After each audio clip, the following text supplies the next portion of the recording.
안녕하세요. 뉴스반장입니다. 아무리 생각해도 이상합니다. 도무지 어떤 일들이 벌어졌는지 예측조차 잘 되지 않는데요. 김건희가 과연 12.3 계엄에 어떻게 관여가 됐는지 또 어떠한 영향을 행사했는지 알 수가 없습니다. 하지만 분명한 사실은 긴밀하게 소통하며 계엄 전날까지 무언가를 꾸미고 있었다는 사실인데요. 그 결정적 증거가 13일 윤석열 탄핵재판 8차 변론에서 드러난 겁니다. 12.3 불법 계엄마저 김건희를 위한 김건희에 의한 내란이었습니까? 12.3 불법 계엄 선포 전날인 2일 영부인 김건희 씨가 조태용 국가정보원장에게 연락했다는 사실이 밝혀졌습니다. 조태용 국정원장의 통신 내역에서 문자를 받았음이 확인되었고 헌법재판소 재판 과정에서 조 원장이 직접 사실을 인정하기도 했습니다.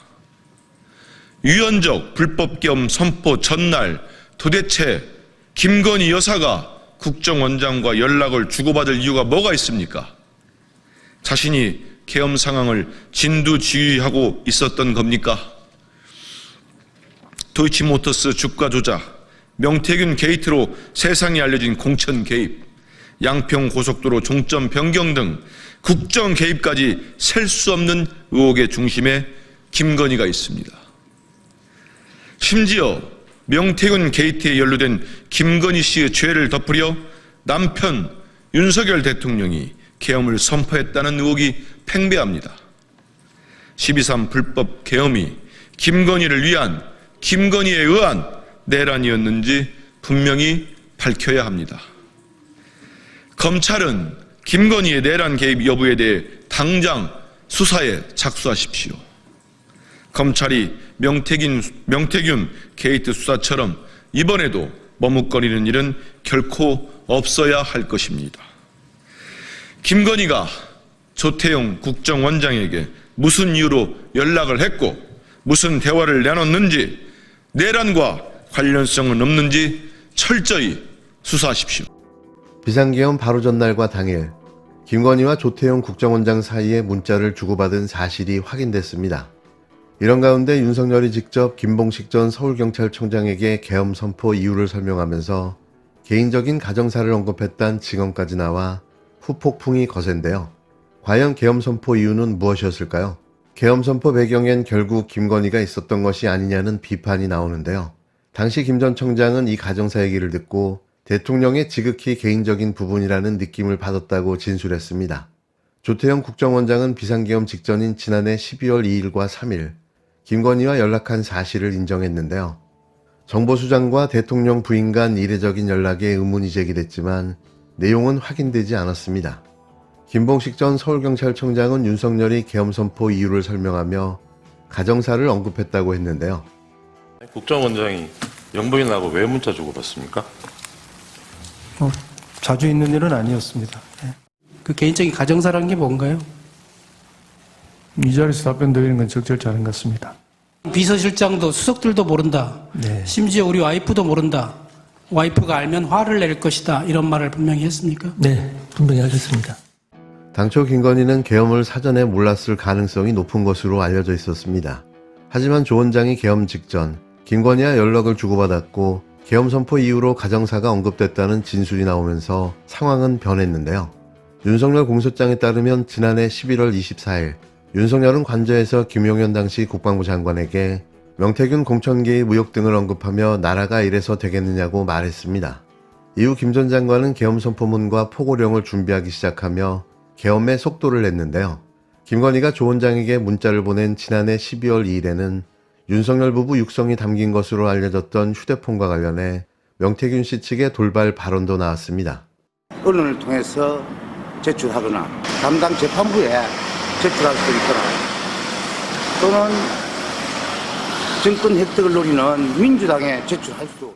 윤석열이 위헌 위법적 계엄 포고령을 승인한 것 역시 바로 그날 밤인데요.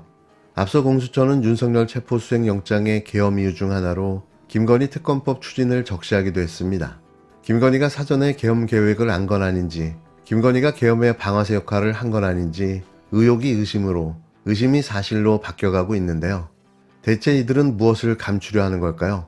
얼마나 어마어마한 범죄이기에 이토록 철저하게 은폐하려 하는 걸까요? 이 범죄 비리 때문에 12.3 계엄이 벌어졌다는 사실이 놀랍기만 한데요. 엄청난 내란을 일으켜서라도 이들이 덮으려 했던 건 과연 무엇이었을까요? 다시 생각해도 끔찍한 그날의 기억. 아직도 소름 돋는 그날 밤을 쉽게 잊을 수가 없습니다. 범죄 수사에서 범행 동기가 매우 중요한 수사 대상이죠. 네, 그렇습니다. 윤석열 내란죄의 범행 동기는 뭘로 파악했습니까? 기본적으로 현재 국정상황 인식 자체가 국정 운영을 제대로 할 수 없다라는 판단을 했기 때문에 이 비상계엄을 선포한 것으로 공소장이 기재가 돼 있고, 그 요소는 이른바 제2요구권을 계속 하도록 한 어떤 쟁점 법안에 대한 단독 처리, 다음에 이어서 이루어지고 있는 탄핵이라든지 예산안 삭감, 다음 네 번째로는 부정선거, 그런 의혹들 때문에 국정 운영이 제대로 되기 어렵다라는 판단을 했기 때문에 비상계엄을 선포했다라고 공소장 기재가 돼 있습니다. 범행 동기를 잘못 파악하신 거고요. 대통령이 명태균 공천 개입 사건을 언급하면서 비상대책이 필요하다고 말했다라고 하는 김용현 의원의 진술을 검찰 수사에서 확인했죠. 그 이제 날짜가 이제 공소장이면 11월 24일자입니다. 근데 11월 24일자에 확인했죠? 예, 그렇습니다. 기재가 돼 있습니다. 근데 그때 그 말만 한 게 아니고 다른 여러 가지 어떤 의혹들이나 문제점에 대해서 얘기를 한 것 중에 한 가지가 명태균 의혹입니다. 그래서 그날 11월 24일자에 명태균 의혹만 하나만 꼭 집어서 얘기했던 건 아니라는 말씀을 추가로 드립니다. 명태균 게이트가 내란의 촉발 요인이다. 동의하십니까? 그 부분은 판단에 따라 다를 수 있는 부분이고, 전반적인 흐름상으로는 3월 말부터 비상대권에 대해서 이야기한 것으로 기재가 되어 있기 때문에 핵심적인 내용은 앞에서 말씀드렸던 네 가지 사유로 인해서 대통령 본인은 국정 운영을 제대로 할 수 없다라는 판단을 한 것으로 그렇게 공소장 기재가 되어 있습니다. 그래서 명태균 사건이 어느 정도 영향을 미쳤는지 여부는 요거는 좀 더 확인이 필요한 부분이 아닌가 싶습니다.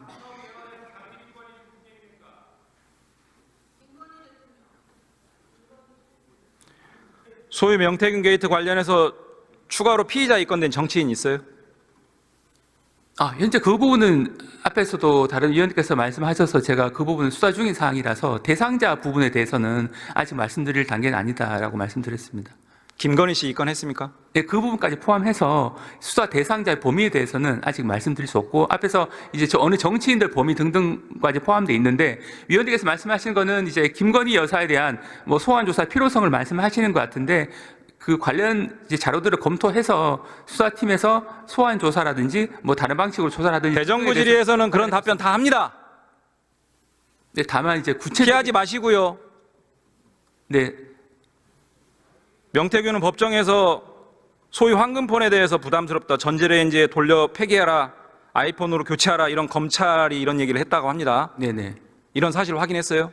당시 이 내용이 나온 맥락은 기본적으로 명태균 피고인이 이른바 본인이 주장하는 황금폰을 제출하지 않았습니다. 그러면서 그래서 담당 검사가 추궁을 합니다. 어디에 있냐라고 하니까 처음에는 아버님 삼수에 묻었다. 두 번째는 낙동강에 버렸다. 세 번째는 처남한테 줘가지고 마창대교에서 버리라고 했는데 알고 보니까 쓰레기 봉투에 넣어서 버렸다더라라고 하니까 계속 바뀝니다. 그 과정에서 그렇게 증거를 인멸할 경우에 있어서는 그렇게 제3자를 통해서 할 필요가 있는지에 대해서 의문을 가지면서 계속 이제 추궁을 하는 과정에서 전자레인지의 말이 나왔을 뿐입니다. 만약에 위원님께서 말씀하신 바와 같이 전자레인지 돌리도록 증거인멸을 사주했다면 그 검찰이 증거인멸 교사로 입건할 이유가 없거든요. 증거인멸 교사로 이미 당사 입건했고 12월 10일자에 만약에 인멸하라고 했던 휴대폰이라면 그 대상이 되는 휴대폰을 이미 제출받는 것도 좀 앞뒤가 안 맞기 때문에 저희가 봤을 때는 그 부분은 전자레인지 부분은 좀 사실과 다른 부분이고, 현장에 명태균 피고인이 변호인이 있었습니다. 명태균 피고인 변호인도 그 부분에 대해서는 저희 검찰 측의 반박에 대해서 특별하게 재반박을 하고 있지는 않은 상태로 알고 있습니다. 당시 또 이런 발언이 나왔다는 거 아닙니까? 지금 말씀은 전형적인 제19 감사기 들어보세요. 네네. 전형적인 제19 감사기입니다. 네, 그 부분 영상 녹화가 다 감찰하세요. 영상 녹화 다 돼 있습니다. 그 부분. 감찰하세요. 감찰 필요성 여부는 별도로 검토할 사안으로 생각을 하는데, 말씀하신 부분은 저희가 봤을 때 이것도 감찰하면 안 하면 검찰이 나락으로 떨어집니다. 네, 이 부분은 영상 녹화가 돼 있기 때문에 명태균 게이트 중간 수사 결과 곧 발표하죠. 네, 담당 이제 검찰청에서 어느 정도 이 사건 수사를 좀 마무리한 단계에서 남아 있는 부분까지 포함해서 2월 중에 발표하죠. 곧 조만간 발표할 것으로 알고 있습니다. 아직 구체적인 날짜는 제가 보고받지 못했는데 중간 수사 결과 발표하면 사실상 수사가 마무리 단계인데 앞서 말씀드린 정치인 김건희 씨 언제 수사합니까? 지금 중간 결과를 특검에 넘기세요. 네, 중간 결과를 발표한다는 것은 국민적 의혹이 계속 불거져 나왔기 때문에 현재 사항을 설명하는 취지로 알고 있는데 현재 사항을 설명하면서 앞으로는 수사를 창원지검에서 중단하겠다 이런 취지까지는 아닌 것으로 알고 있고 그 부분은 계속 창원에서 대검과 협의해서 앞으로 수사의 방향이나 이런 거는 논의할 것으로. 윤석열 부부 공천 개입 의혹을 수사 중인 창원지검이 윤석열 김건희 부부가 명태균 씨와 직접 통화한 사실을 확인하고 지난해 11월 보고서까지 작성했던 것으로 확인됐습니다. 공천 개입 의혹을 확인하고도 4개월이 지난 지금까지 윤석열 부부에 대한 조사는 시작도 하지 않았는데요. 수사를 문개기했던 것이 아니냐는 강한 의혹이 제기되고 있습니다. 이미 공개된 윤석열 육성 녹취로 명태균, 김건희, 이준석 등과 함께 벌였던 공천 개입, 여론 조작, 선거 조작 등의 실체가 드러났는데요. 이런 내용은 지난해 11월 9일 창원지검 내부 수사 보고서에 모두 담겨 있는 것으로 확인됐습니다. 공천 확정 전날 명 씨와 윤석열, 김건희가 통화한 전모를 검찰이 모두 확인했던 건데요. 이날은 윤석열이 명 씨 의혹을 전면 부인한 대국민 담화 이틀 뒤였습니다. 검찰 보고서에는 5월 9일 통화 관련 인물로 이준석, 윤한홍, 윤상현, 한기호, 권선동 등 정치인도 따로 언급되어 있는데요. 이자들이 명태균 씨가 말하는 국힘당 140여 명에 포함된 정치인인 거죠. 검찰 관계자는 윤석열과 김건희를 제외하고는 당시 국힘당 공천관리위원회 관계자들을 다 조사했다고 밝혔는데요. 하지만 보고서를 작성한 지 넉 달이 지난 지금까지 윤석열과 김건희에 대한 직접 조사는 이루어지지 않고 있습니다. 참다 못한 더불어민주당은 13일 대검찰청을 항의 방문했는데요. 검찰이 윤석열과 김건희 공천 개입 정황 증거를 확인하고도 제대로 조사하지 않고 있다며 김건희를 소환하라고 촉구했습니다. 야당은 의혹의 핵심 인물인 명태균 씨가 수감된 창원을 찾아가 국회 현안 질의를 여는 방안도 검토하고 있는데요. 창원지검은 이미 지난 11월 수사보고서에서 윤석열 부부와 명태균 씨 사이 통화 사실을 적시했습니다. 하지만 넉 달이 다 되도록 윤석열은 물론 김건희에 대해선 아무런 조사가 이루어지지 않았는데요. 명태균 씨와 국힘당 김영선 전 의원, 2022년 당시 윤상현 당 공천관리위원장과 이준석 대표까지 속도를 내던 검찰 수사가 돌연 몸통 앞에서 멈춰섰다는 겁니다. 민주당은 창원지검의 수사보고서 작성 시점이 비상계엄 한 달 전인 점에 주목하고 있는데요. 11월 초 작성한 보고서가 검찰총장과 박성재 법무부 장관을 거쳐 의혹의 몸통인 윤석열 부부에게도 보고됐을 수 있다는 겁니다. 이걸 보고 한 달 뒤에 비상계엄을 선포한 게 아니냐는 의혹을 제기하고 있는데요. 국회 법사위원회는 다음 주 예정됐던 명태균 게이트 현안 질의를 취소했습니다. 핵심 증인인 명 씨가 무릎 통증을 이유로 출석이 어렵다고 밝혔기 때문인데요. 다만 명 씨는 창원교도소로 찾아오면 질의에 응하겠다는 입장을 밝혔고 민주당은 교도소 현장 질의를 추진할지 검토하고 있습니다. 아마도 직접 창원교도소에 찾아가 현장 질의가 진행될 것으로 보여지는데요. 물론 국힘당은 또 전원 불참하거나 아니면 전원 참석해 방해 공작을 집요하게 하겠죠.